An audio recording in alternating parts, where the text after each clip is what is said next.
In another recent interview with Salon.com, Dr. John Gartner, a noted psychologist who has been very outspoken about Donald Trump's very obvious cognitive decline. But Dr. Gartner, this time, took a shot, big shot, at the media. Because according to Dr. Gartner, and according to reality, we see stories all the time about Biden's cognitive decline. Does President Biden have dementia? Every poll, people in this country are being asked, do you think President Biden has the right mentality? Do you think he's cognitively there enough to be president of the United States? And Dr. Gartner, like so many of us, is absolutely sick of this. Because as he puts it, the media is totally rationalizing, ignoring, and normalizing Donald Trump's cognitive decline while attempting to pathologize Biden's. Here is what Dr. Gartner had to say during this new interview.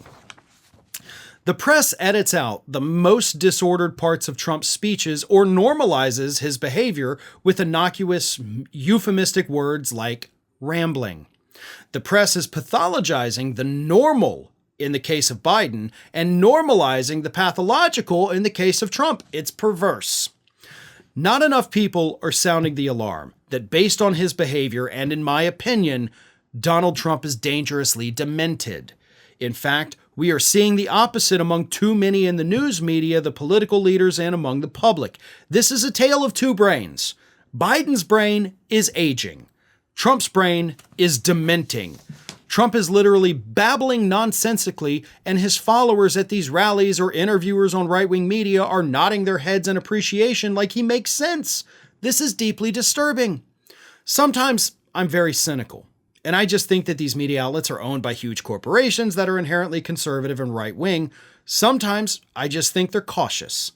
I want to shame the American news media into covering Trump's readily apparent cognitive decline.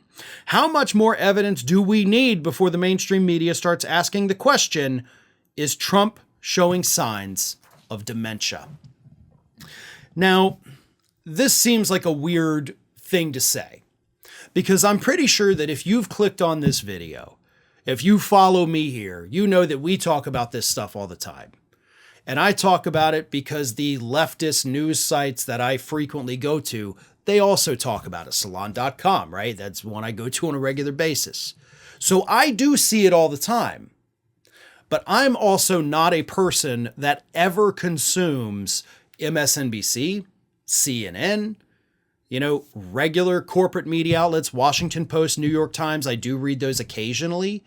And I will tell you that those are not sounding the alarm about Donald Trump's cognitive decline. They do, however, print plenty of stories about whether or not President Biden has dementia. So I do see what he is saying to a degree, but I don't see it as much because I don't tune into those other corporate news outlets.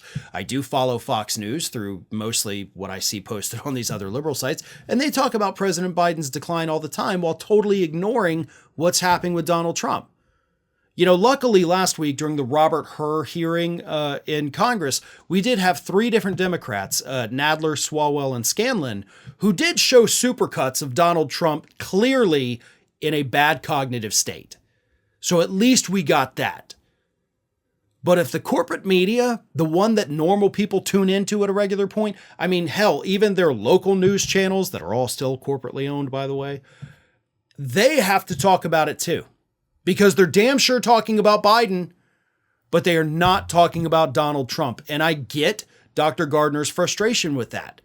Except for him, as an actual mental health professional, I imagine his frustration is 100 times greater than what mine is.